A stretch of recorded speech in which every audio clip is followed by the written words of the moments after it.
Hello everyone and welcome to the latest Work Foundation event. It's going to be on what urgent fixes are needed to ensure people aren't stuck with the double jeopardy of soaring rents and insecure jobs. My name is Alice Martin and I'm the head of research at the Work Foundation, a policy think tank which is part of Lancaster University. We're committed to supporting everyone to access well-paid, secure employment, and our current work programme is particularly focused on job insecurity for those who face structural barriers within the labour market, and we're also focused very much on the interrelationship between health and work. Just to cover a bit of housekeeping, we will be recording this conversation, and if through the event you want to ask questions of our panellists, please do so in the Q&A function at the bottom of the screen. I will be keeping track of that as the wider discussion gets going, and we can raise those points with our speakers then. If you need captions, you can find these at the bottom of your screen. And if you're using Twitter, we will be live tweeting this event today. Feel free to join the conversation. Please add the hashtag double jeopardy to your tweets if so. So this event comes at a really important time with the general election announced yesterday. You might have missed that the official figures released showed near record growth of rents in the private rented sector. This quarter, rents jumped by 8.9%, meaning that whilst inflation overall has dropped, for millions of people who are in rented accommodation, things really aren't getting any easier. For them, the cost of living crisis is in fact deepening. This is most acute for people in London, where rents are now 10.8% higher than in 2023. Those rises will hit insecure workers the hardest, and that's what our kind of research is about and what we'll be talking about today. So, for example, that's workers who are on part-time contracts but want more work, people in the gig economy, people in low-paid agency work or on a zero-hour contract. Those types of insecure workers earn less than their peers in secure work, and they're also more exposed to job losses by virtue of their employment status.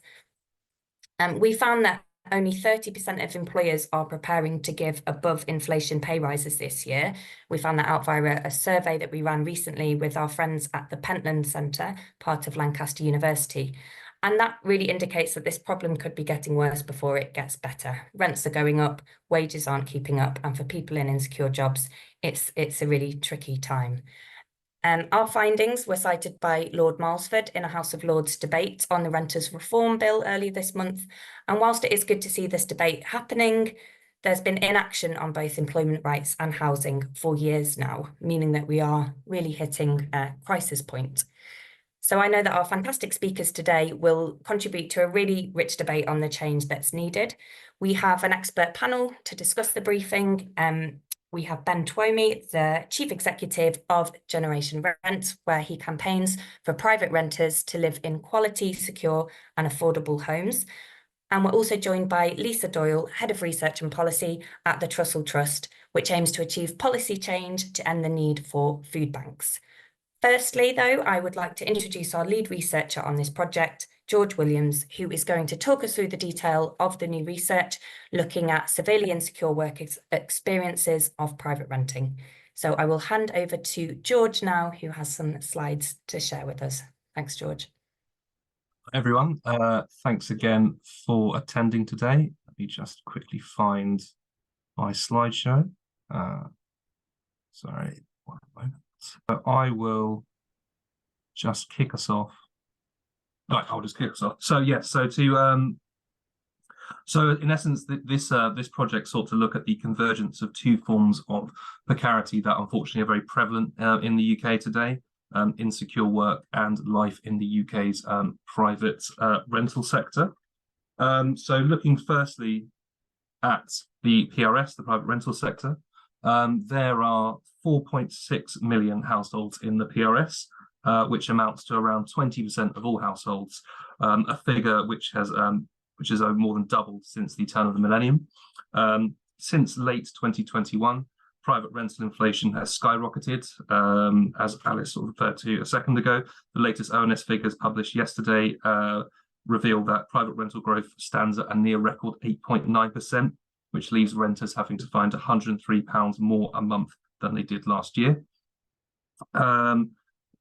Private renters are also spending, on average, around a third of their income on housing costs, while those on mortgages spend 10% on average. Apologies. So while inflation may have dropped to the lowest rate since September 2021 at 2.3%, the cost of living crisis is still carrying on for millions of renters. And with only 30% of employers preparing to give above inflation pay rises in 2024, many private renters will likely experience significant financial insecurity and will have little breathing room to pay their increased rental costs, which are already outpacing wage increases. But on top of financial insecurity, renters must also contend with a lack of security of tenure. Despite a long-standing government pledge to ban them, the use of Section 21 no-fault evictions are currently at a 7-year high, and around 1 in 5 renters have lived in their home for less than a year. So looking at the sort of other aspect of insecurity this paper covered, insecure work. Civilian insecure work is characterised by factors including low or unpredictable pay, irregular hours, and a lack of rights and protections that makes workers vulnerable to job losses. The reality of civilian insecure work can leave workers facing substantial financial insecurity. So, for an example, a worker may be on a 0-hours contract or a temporary contract, which will give them little security regarding how much work they will receive and for how long they will have their job. This can make financial planning a real challenge, especially if they have to spend a substantial chunk of their income on rent each month and are likely to see their rental costs increase substantially year on year. In 2023, over half of civilian secure workers earned less than the Joseph Rowntree Foundation's 2022 income minimum standard of £25,500. That is the minimum amount of money a person requires to be able to afford an acceptable standard of living. Our own analysis of the Work Foundation has also found that on average, civilian secure workers earned £3,276 a year less than those in secure work. Unfortunately, civilian secure work in the labour market is rising. In 2023, an estimated 6.8 million people, that's 21.4%, were in civilian secure work, an increase of 500,000 people on the previous year. So what does this all mean? Our analysis found that 1.4 million people in severely insecure work live in the private rental sector. Compared to people in secure employment, severely insecure workers are much more likely to be living in the private rental sector, with almost 1 in 4 renters facing the double jeopardy of insecurity at home and at work. Private renters in severely insecure work will often find they not only have to contend with insecurity in employment and housing as separate areas of insecurity, but that these two forms of precarity coalesce to introduce further insecurity into their lives. Experiencing double jeopardy can make it harder to hold down stable employment, to find suitable and affordable housing, to find a willing landlord, to compete with higher earners for scarce properties, to manage rental payments, to afford unwanted moves and obtain a mortgage. We've had the chance to speak to some of the 1.4 million insecure workers in the private rental sector, including Irwa, a 22-year-old full-time student from Essex. She currently works as a call centre agent on a minimum wage and a 0-hours contract. In the space of just a year, her rent has gone up from £900 to £1,200. So while her hours can vary from 5 to 30 hours a week, and she has had to get by taking on additional work delivering food just to get by. She told us, the situation is frustrating and stressful. At the end of a month, I'm living hand to mouth. I've had to borrow money from my dad or get help from my partner. This leaves Oa in a very difficult situation at a time when she should be focusing on her studies. She is instead forced to juggle multiple low-wage jobs, and yet she is still struggling to afford essentials, including her rents. So moving on to the actual findings of the report, we found that since 2010, there has been a steady increase in the number of workers living in privately rented accommodation. This has grown by 3.9% amongst those in severely insecure work to 20.9% in 2023, and by 3.6% for secure workers to 14.5%. This means that despite being in forms of employment that leave them more exposed to the challenges of the UK's private rental sector, severely insecure workers are 1.4 times more likely to live in privately rented accommodation than secure workers. However, the likelihood that an individual will live in privately rented accommodation is not uniform across all severely insecure workers. So firstly, looking at ethnicity, we found that amongst severely insecure workers, nearly 2 in 5 Black and Asian workers live in privately rented accommodation. This figure is much lower for white severely insecure workers at 17.3%. Therefore, compared to white severely insecure workers, the likelihood that a severely insecure worker lives in privately rented accommodation is 2.2 times greater if they are Black or Asian. Taking a look now at age, we found that the proportion of severely insecure workers who rent privately is highest in the age groups 25 to 34 and 34 to 49, compared to secure workers in the same age cohort. Severely insecure workers aged 25 to 34 and 35 to 49 are 1.5 and 1.7 times more likely to be private renters. Our research also found that age and ethnicity can intersect and increase the likelihood that a severely insecure worker lives in the PRS. So to take one example, a Black severely insecure worker aged 35 to 49 is 2.6 times more likely to live in the private rental sector than a white worker of the same age and employment security. So one further story that we felt really highlighted how the insecurity prevalent in the job market and in the housing sector can quickly upturn someone's life is Maria's story. So Maria moved to the UK from Portugal 5 years ago. Initially, she worked at a hotel which provided her subsidised accommodation. However, when her company unfortunately closed down, she had to find part-time work as a support worker, earning £12,000 a year. She topped up her wages by working on a 0 hours contract at a restaurant. However, soon after, she discovered that she was pregnant. This left her no choice but to leave her role at the restaurant, as it involved lots of heavy lifting, which was not suitable to her during her pregnancy. Maria is now on maternity leave and lives in a shared house with 6 other people, including 2 couples, a woman and a dog, and a mother and a 6-year-old child. And for this, she is paying £650 a month.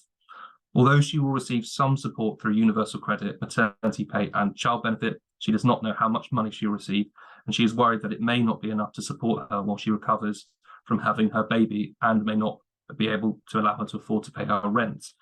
She is also very concerned about the home's suitability for her newborn child. All of this places serious amounts of financial and personal pressure on an expectant mother who should be looking forward to the birth of her child. So based on our findings, we feel rather fittingly that there are a number of important recommendations that the next government should hopefully take on.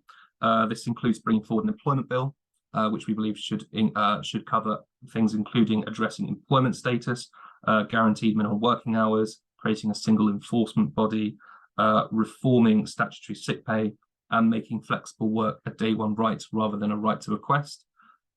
We would also like to see the government explore bold new policy ideas to address failings in the UK's private rental sector, which could include boosting the supply of affordable and social housing, increasing tenant security, including a much needed ban on Section 21 eviction notices, and rent controls.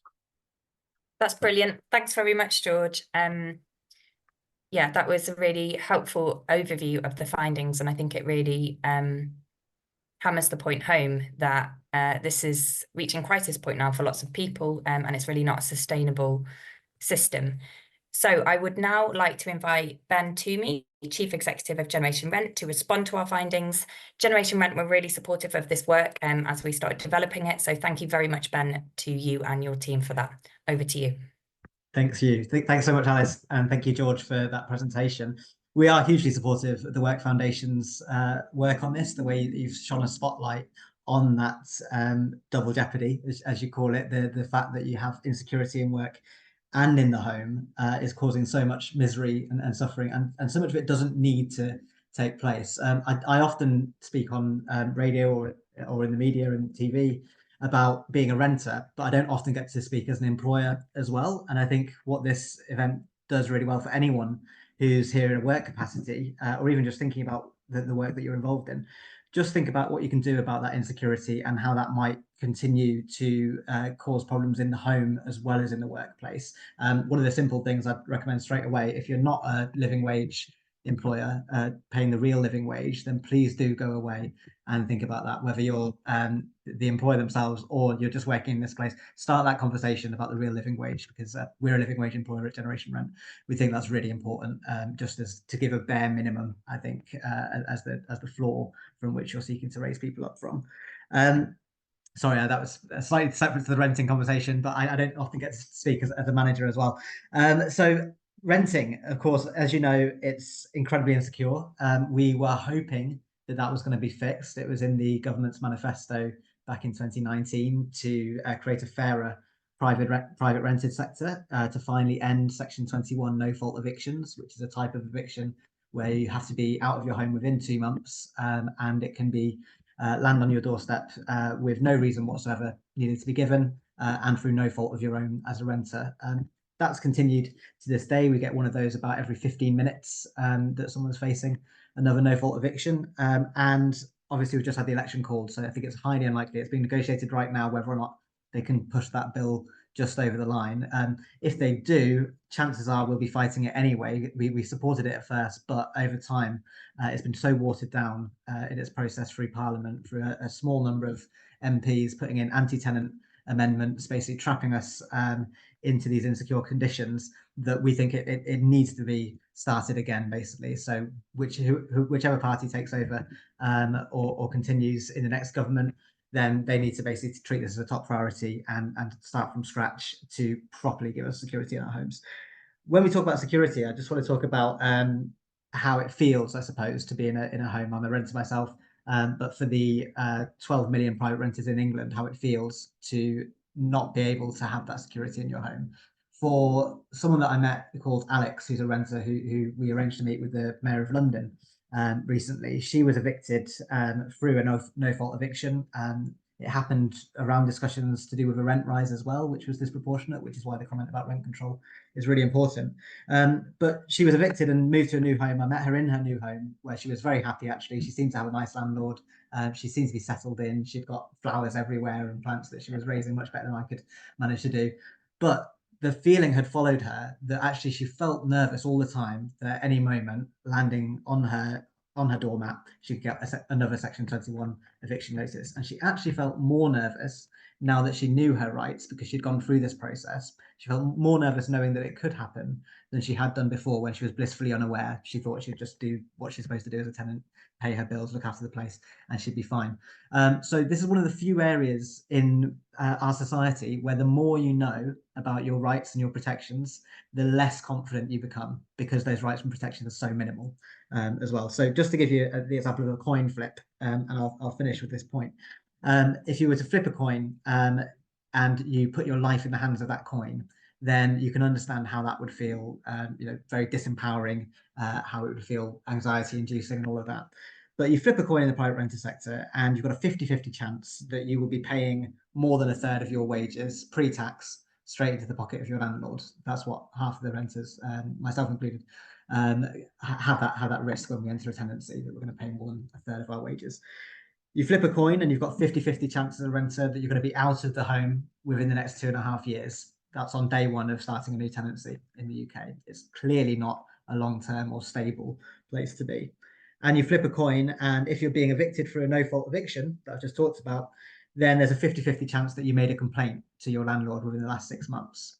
So the fact that there's no reason given for the eviction, clearly the impact of that is that renters feel rightly nervous to raise issues with their landlord, to push them too hard to fix the boiler or to sort out the damp and mold that we might have blamed on ourselves, or anything like that.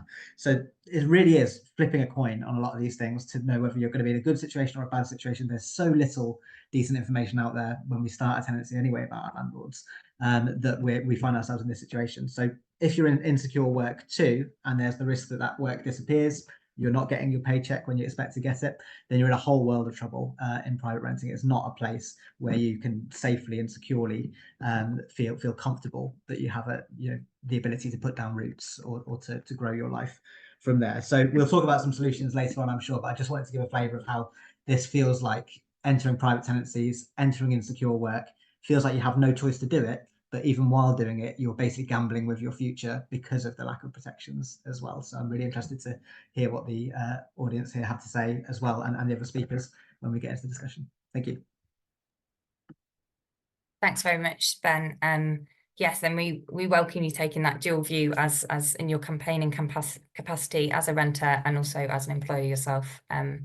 So now I would like to invite Lisa Doyle, Head of Research and Policy at the Trussell Trust, to respond as well. Over to you, Lisa. Thank you. Really fascinating research and really good to get Ben's reflection there. So what I'm going to talk about is some of the intelligence we have at the Trussell Trust around who uses food banks and food insecurity, and reflect on both work and private renting in that. So it's clear to us that both insecure work and insecure homes can be drivers of food bank need. And we support 1,300 food bank centres in our network, and in the last financial year they provided a staggering 3.1 million emergency food parcels to people across England, Northern Ireland, Scotland and Wales, and we released that data last week, and that's the first time Trussell Trust network has gone over 3 million. So we know the issue persists around people needing to turn to food banks to meet their essential needs. Our parcel data and research we've undertaken with people referred to food banks and with the general population has helped us to identify some of the drivers of that need. And I guess at the beginning, it's important to say that there's no kind of typical person who is forced to use food bank, and there's no simple or single journey there, but there are things that are more prevalent. So while there are many contributing factors, insufficient income is the fundamental driver for almost all people forced to use food banks. And then there are also various factors that impact on outgoings. So looking at the income side and thinking in the context of the research we're talking about now, our research has shown that paid work is not providing a reliable route out of hardship, which many people might expect that it would. So 1 in 5 people referred to food banks in the Trussell Trust network are in working households. And of that 1 in 5, 30% are in insecure work. So this includes 0-hour contracts and in seasonal work. So, and then when we look at the general population as well, 1 in 5 people in insecure employment have experienced food insecurity. And they're also much more likely than people who are in secure work to have experienced like adverse work events, such as reduction in hours, having a pay cut, having to take unpaid sick leave. And this further increases their risk of food insecurity. And then flipping to the outgoing side in the context of what we're talking about today, as Ben has just talked about, and others, this like they're paying for a roof over your head, if you're in the private rented sector, is a key outgoing, and we know that rents have steeply risen over the past few years. So our research shows that 29% of private renters experience food insecurity, and that compares to 6% of people who have a mortgage. Renters are overrepresented at food banks, and while only 13% of the population live in private rented accommodation, that 22% of those referred to food banks in the Trussell Trust Trust network are private renters. So there's clearly a relationship here within income and outgoings, and we know that paid work could be a vital route out of poverty. It's too often not protecting people, and they're having to turn to food banks. Also, additionally, having safe, secure place to call a home can provide the stability we all need to get out of hardship, but this is out of reach for too many. So we're witnessing failures on both sides, and a lot more has to be done to address the problems. And this at the sharp end here, people who come to Trussell Trust food banks, that we're seeing the impact on their daily lives and their ability to meet their essential needs. And we have a list of recommendations, some of which I've seen as part of the research as well, and very, very happy to talk about how that can be addressed, because as it said in the intro, that we want to see the end of the need for food banks, and to do that you've got to fix a whole variety of things, and work and housing are two major contributors. Thank you very much for that, Lisa. Yeah, some really hard-hitting stats there, and I hadn't realised about that overrepresentation of renters using food banks. So thank you for sharing that. So there is an opportunity now for participants to ask questions to our panelists. I'm going to kick us off with some questions that I'm keen to ask. I'm probably going to open with quite a big one just to get the conversation going, and we'll see where it takes us. I think what we've kind of heard from all of you is that the model we have at the moment really isn't sustainable. So it's not sustainable for the individuals who are caught in that system, and it's not sustainable for the wider economy either. But we're talking about a number of different agents sort of with powers here. So it feels very much like insecure workers are trapped in a way, or insecure workers who are in rented housing are trapped between sort of decisions made by landlords, decisions made by employers, and then the kind of role of the state. And I suppose my question is, who needs to move the most in order to take on more of that burden that's falling on individuals at the moment? Is there a priority? Is there a role for government in kind of moving first? I know we've talked about various pieces of legislation, but are there also direct payments that should be being made?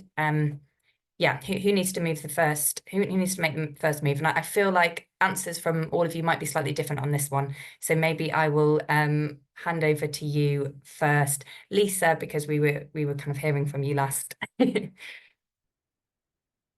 It's interesting because it needs multiple actors, I guess. And what would be good would be for the protections to be there, such as no Section 21 evictions, such as employment rights from day one, and those kinds of things. But those things only work if they're enforced.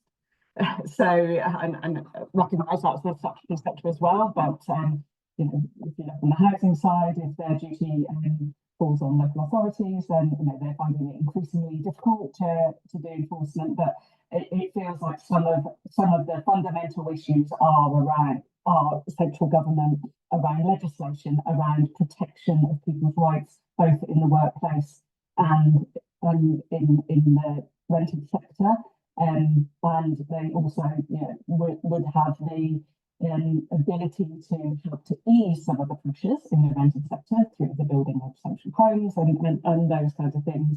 So I think starting there, but it does need a multiplicity of actors to make sure that these things are done. And of course, we also need to think, when we're talking in the UK context, that there are devolved issues as well, and there are some areas that are working on these things in different ways.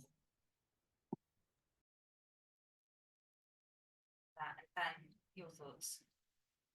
Thank you. Yeah, I'll just focus on renting in that case, and it's absolutely the government. The government has to sort it out, because I've talked about how little protection we have. We have effectively less clarity in our renting contracts often than we would have in our mobile phone contracts or our broadband contracts. We certainly have less power when negotiating them, because we're talking about our homes that we want to keep living in, or we're talking about the need to get into a home, to have, as Lisa said, a roof over our head. But ideally, much more than that, is the foundation of our lives. It's the place where we spend most of our time. Some of us, many more of us, are working from home too now as well. So there's just so much that it means to us as the place that we often see our loved ones and raise our families and all of that too. So there's a real difference between if you wanted to treat it like a market, I suppose, so we could talk about the housing market. I prefer not to use those words because it detracts from what it actually means to our lives, I think.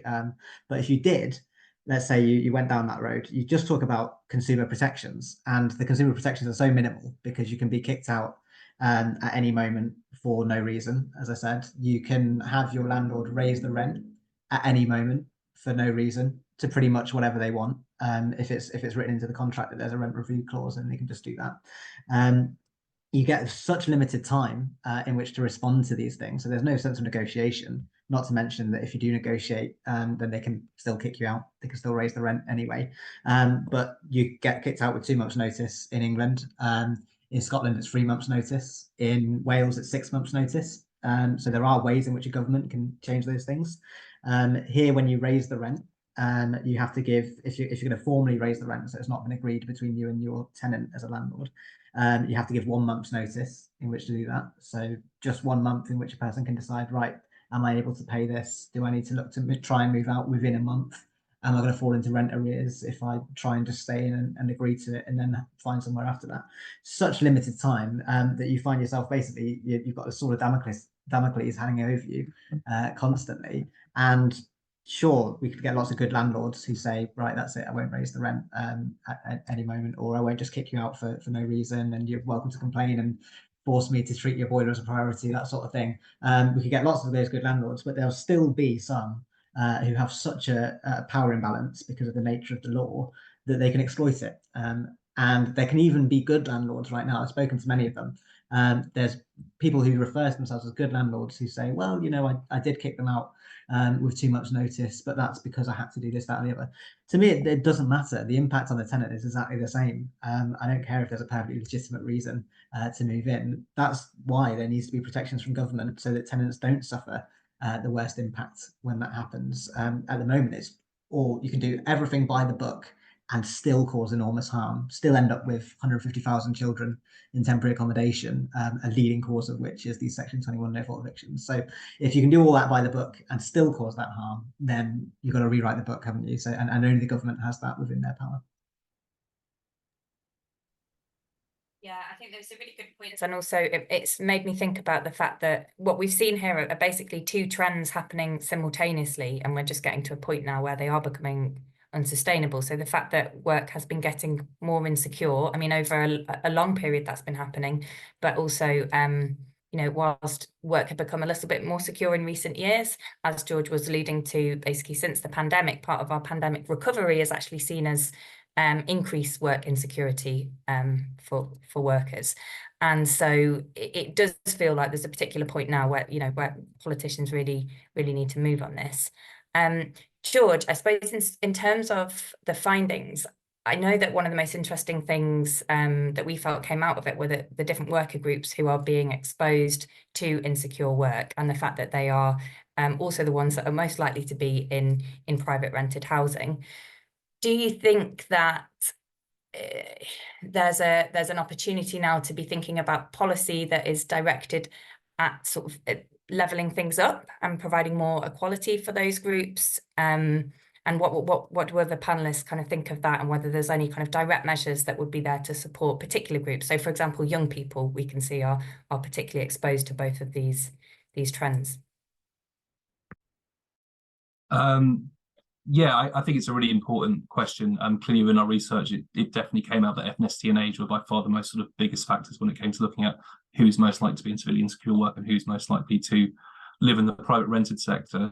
In terms of specific policy solutions, I'm not quite sure. I think it's a very big question, but I think it will be necessary that we are willing to acknowledge the fact that there are certain groups who are losing out more than others within the employment and within the rented sector. And I would certainly encourage the next government to be sort of confident to not try and approach a sort of one-size-fits-all policy approach, and to sort of identify that certain groups may need different levels and different types of support. Yeah, and I think what it kind of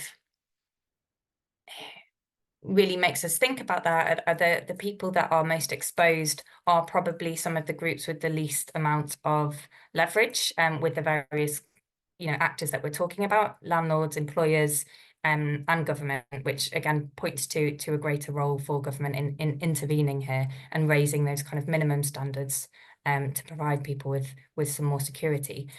Just to say, Lisa, earlier we couldn't quite hear some of your comments. I think it was to do with distance from the microphone. You might have picked that up as well, but I just thought I would flag that. And just in terms of kind of financial pressures that people have been experiencing, Lisa, and you've given us some examples of, you know, the types of issues that people are coming into your services experiences. experience. Do you have any examples where you've seen positive action by employers to try and mitigate some of these risks? So, I mean, the obvious one obviously is providing better wages, more secure jobs, but we recently did a piece of work looking at other steps taken by employers to deal with financial insecurity that their workforce are facing, to do with things like providing one-off payments to help people smooth over periods between wages, etc. Do you have much experience of any positive stories coming through from employers in that regard? Could I just check on my volume? It defaulted to a different microphone. Does that work now? It sounds great now. Yeah, my computer doesn't like Zoom for some reason and it defaults away.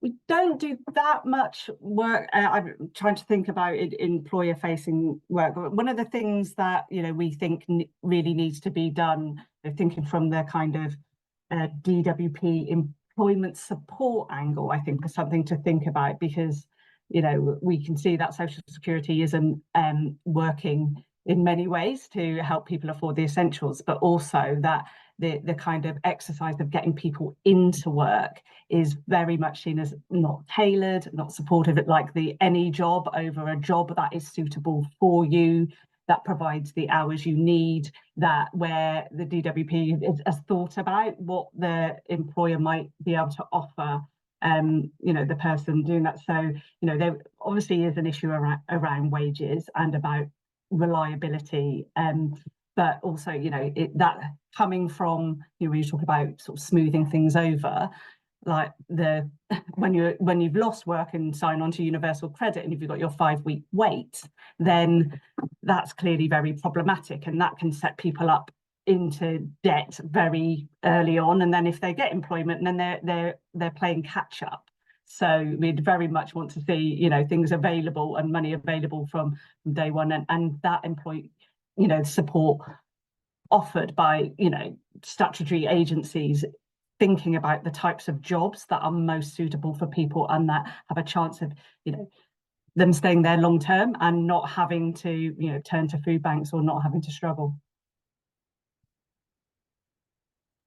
Yeah, thanks for that. And yes, I think a part of this picture that we haven't really talked about is the fact that when people are in insecure work, I mean, we're focusing on them when they're in the job, but actually insecure work has churn built into it, as as the very nature of that type of work. So you are often moving in and out of jobs, and you will have periods, as you say, with no income, which is completely incompatible with the kind of private rented model that we have. So we have a question that's come through from Christopher Brooks from Age UK, which is asking about people with a disability. So that he's writing, there may be a high proportion of people with disabilities in insecure work, and they might find it even harder to move due to lack of accessible and adaptable housing in the PRS. What can be done to help? That's a really good question. I can start to answer the first bit of it. George might have some thoughts on that as well, and then we might hand over to Ben to talk about the kind of housing side of the picture. But yes, there are disabled workers are overrepresented in insecure work. We've carried out some work on that previously, and one of the reasons we think that is the case is because if you have a disability or a long-term health condition, you may be seeking flexible forms of work to try and fit around your condition. But flexible forms of work that are secure aren't available to a lot of people. So people are having to opt into insecure forms of work in order to access work at all, and we think that's really problematic. We've got some more work kind of exploring that area specifically from the perspective of disabled workers coming out later in the year, so it would be good to share that with you, Chris. George, were there any other reflections in terms of insecure work? Yeah, so we did look at disability as part of our research, and actually something that I found quite surprising is there wasn't really a particularly big difference between the amount of disabled and non-disabled civilian secure workers in the private rental sector. Although, while there might not be a big difference, what that doesn't reveal, which you've obviously indicated, is the extent to which being in the private rental sector adversely impacts people who do have disabilities and are in civilian secure work. And I would imagine the challenges of living in the private rental sector are likely to be much greater if you are living with a disability.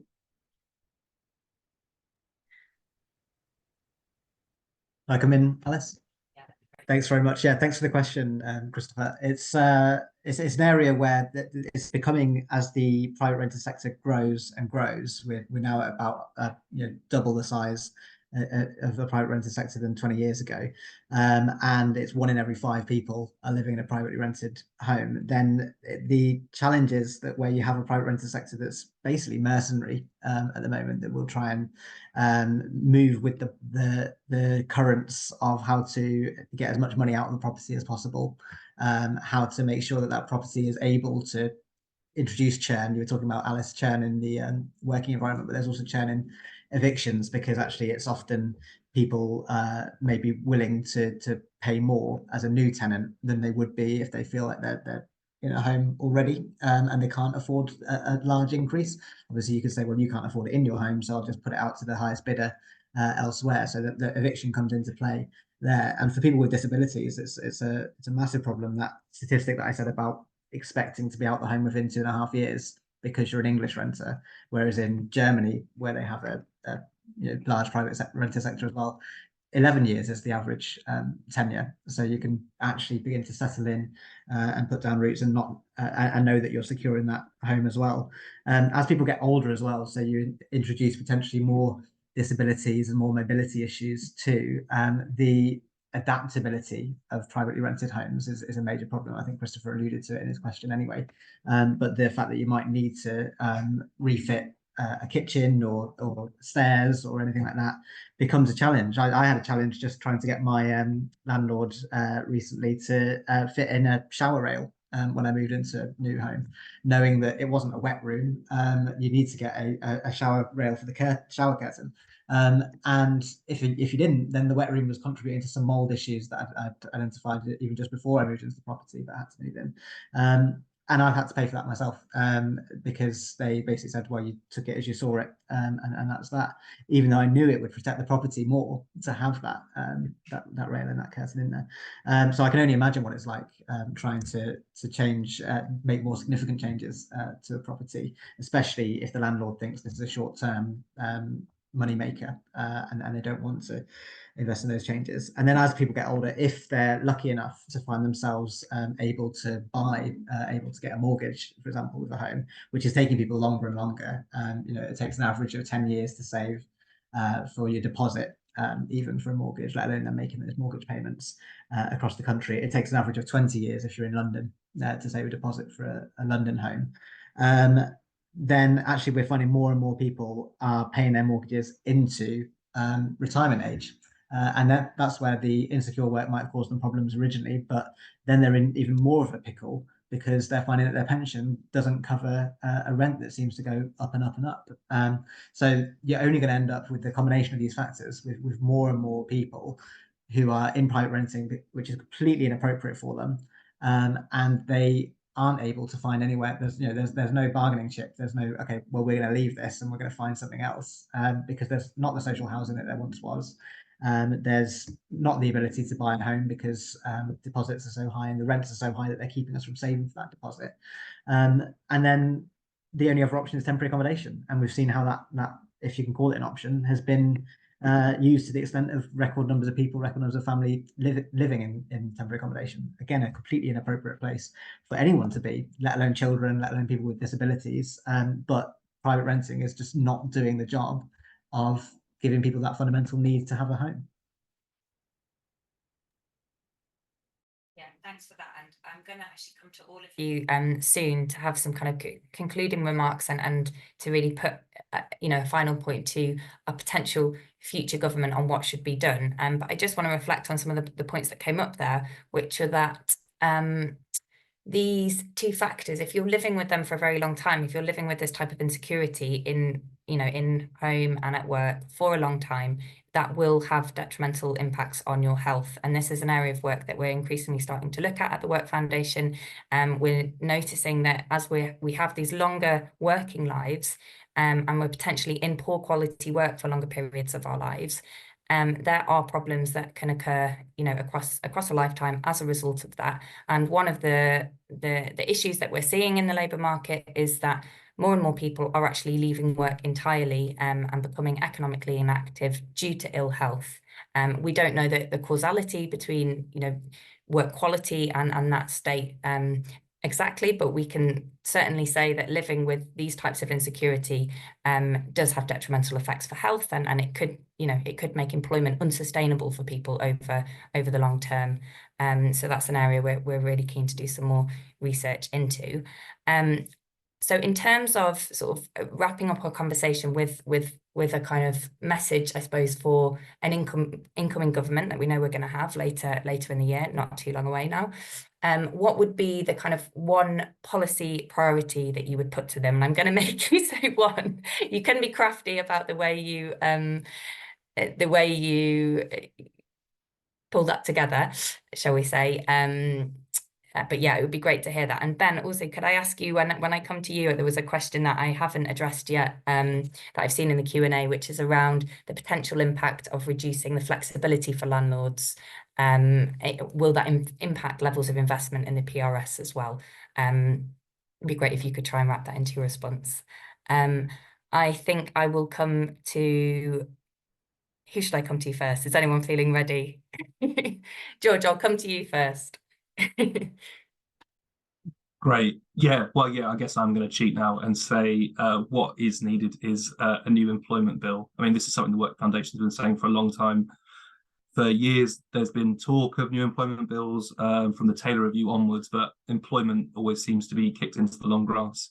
And now it's time for some proper legislation to sort of modernise employment law in this country. So things like ensuring all workers have access to key rights from day one, guaranteeing minimum working hours, creating a single enforcement body to oversee compliance, reforming statutory sick pay, all of which I think are essential to tackle what has been a problem of successive governments, which is overly focusing on injecting flexibility into the labour market, but which has ultimately just led to a lot of insecurity for workers who actually have to work within those markets.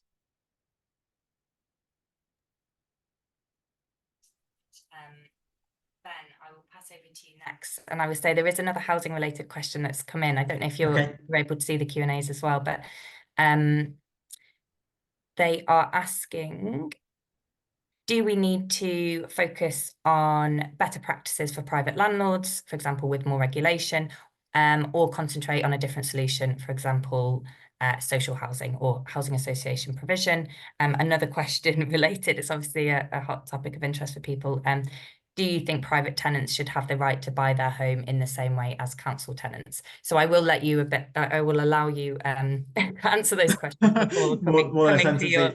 Yeah, so you get to cover lots of areas now. Great. Okay, I think I can tie them all up if you bear with me, because I think the three questions actually relate to each other. So the flexibility of landlords, I think this question is thrusting at, if we deprive landlords of the ability to reclaim their property with 2 months' notice for no reason at all, will that put landlords off being a landlord effectively?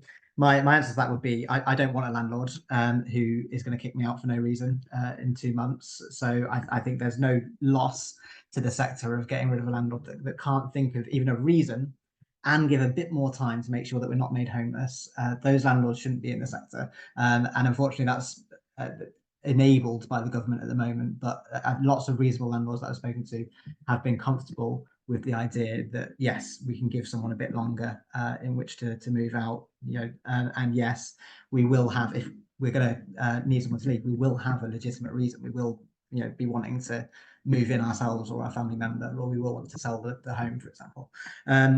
The government did a assessment of how much it would cost the landlord for the Renters Reform Bill, which part of the Renters Reform Bill was getting rid of Section 21 no-fault evictions. That's not actually a costly part at all. And it also had various regulations, so new standards for landlords to meet.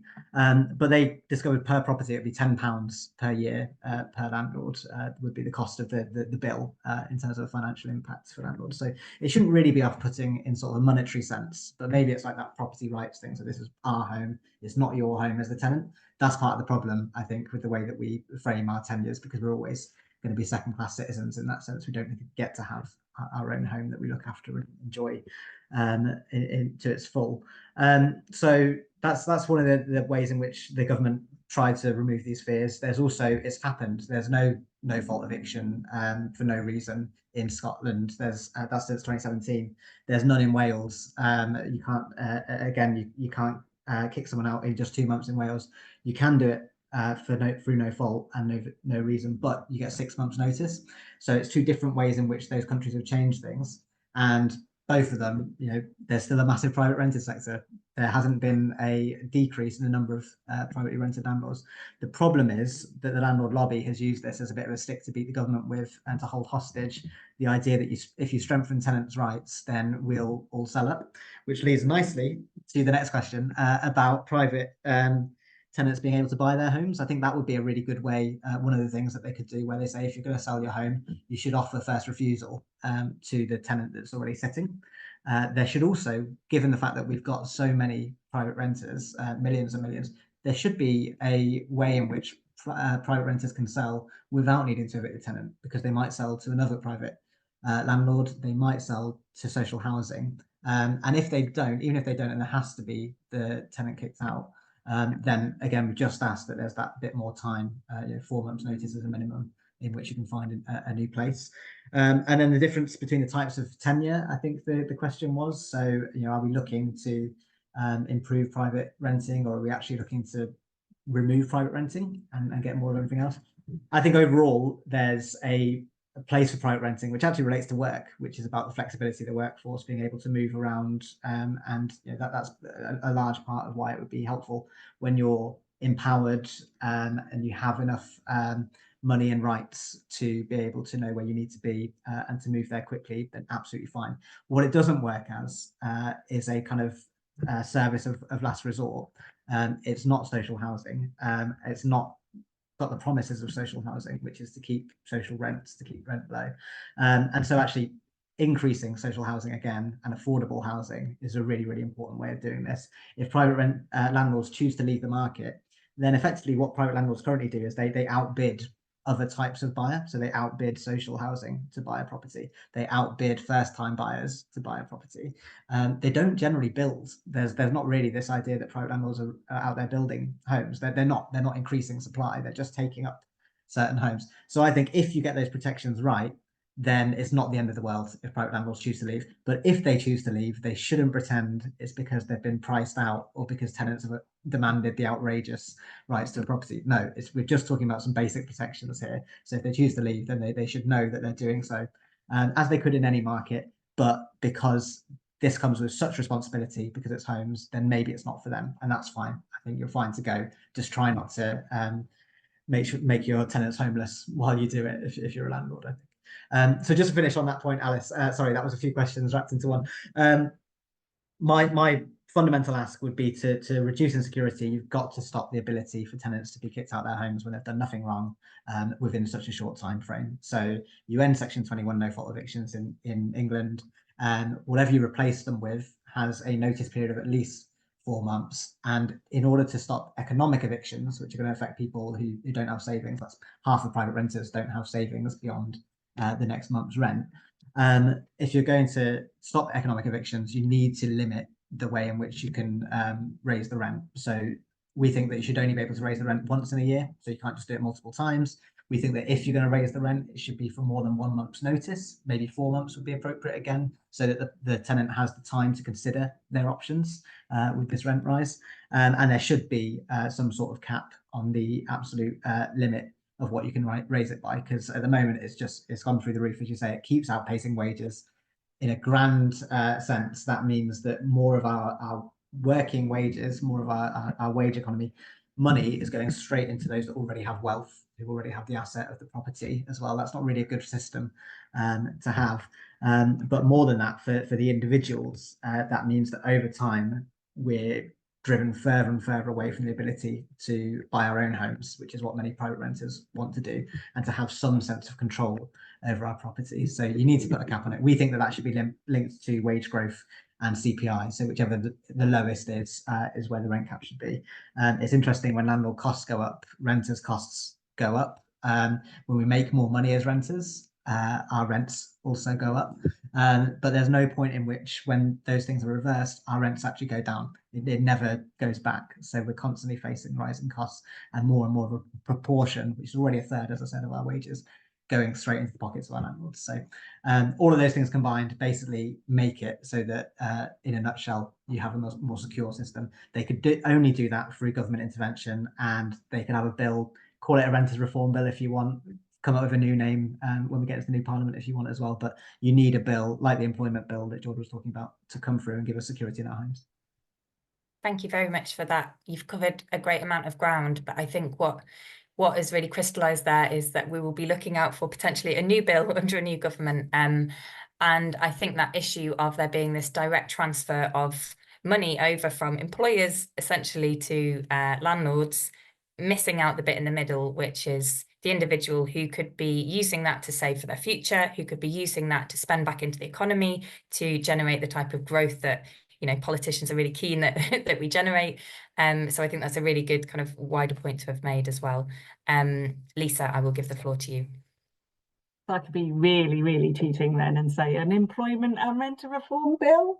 I know you wouldn't be able to combine them, but it's around new statutory rights and protections for individuals in both those sectors. So, you know, better tenancy rights, including, you know, conditions, as well as evictions, and lots of things that are like really disadvantaging people in particular sectors, and yeah, the employment around 0-hour contracts and maybe throw statutory sick pay in there, even though that would be really cheeky and wouldn't pass muster if you were creating an actual bill. But yes, I think that's the starting point, and then the enforcement. Yeah, enforcement, I think, is a huge point that we've only just sort of touched on in this conversation. But I think enforcement of both employment protections, particularly when we have more of them to enforce, but also of the regulations that surround kind of renting as well, will be a kind of critical piece of whether this new policy agenda, or hopefully a new policy agenda, will work and actually change people's lives. So thank you very much, all of you, for your brilliant contributions. We've covered lots of ground. We've had some really interesting questions. And I look forward to picking up the conversations with you offline as well. And thanks to all of our participants. And I wish you all a great afternoon. Thanks Thank you. all. Thanks, Alice. Bye-bye.